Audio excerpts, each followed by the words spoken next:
It started with a knock on the door that I knew too well. Karen, HOA president and neighborhood self-appointed rule enforcer, stood there with her clipboard and that signature stern glare. "We've had multiple complaints about unauthorized guests using your pool," she announced, voice tight and official. "Community guidelines clearly state that pool use is limited to residents and immediate family members only." I blinked. Immediate family? That's pretty broad. "And what if my friends come over? I'm hosting a small get-together this weekend." Karen shook her head. "I'm afraid that's a violation. You need to limit access or face fines." The nerve. My pool is my sanctuary, a place where friends gather, kids splash, and memories are made. And now, according to Karen, I was breaking the sacred HOA rules by having guests over.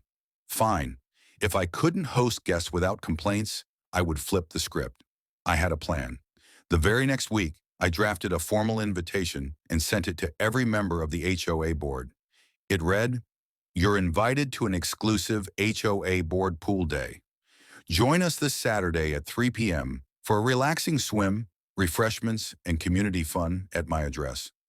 Come see firsthand what everyone's been talking about." I knew Karen wouldn't like this, but this was about transparency and maybe a little fun. The day of the event arrived and I went all out. I cleaned the pool until it sparkled, set up lounge chairs, and had an assortment of snacks and drinks ready. I even rented a floating Bluetooth speaker to provide light music. To my surprise, several board members RSVP'd yes. At 3 p.m., the first car pulled into my driveway. One by one, board members arrived, some curious, others skeptical. Karen showed up last, arms crossed, scanning the scene like she was inspecting a crime scene. "Welcome," I said, shaking hands with everyone. "Let's clear up any misconceptions." The pool was pristine, the water temperature perfect.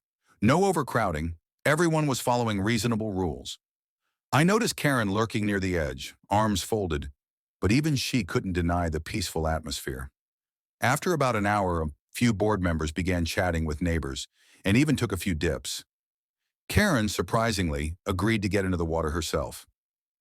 That moment broke the ice. She laughed, genuinely, and the tension dissipated. By the end of the afternoon, Karen even complimented the pool's upkeep and promised to reconsider the guest rule with the board. Word spread quickly. The event became the talk of the neighborhood for weeks. Neighbors who once felt intimidated by HOA enforcement felt empowered to connect and communicate more openly. Karen's strict approach softened a bit, maybe because she realized the pool wasn't the problem, but the way rules were enforced.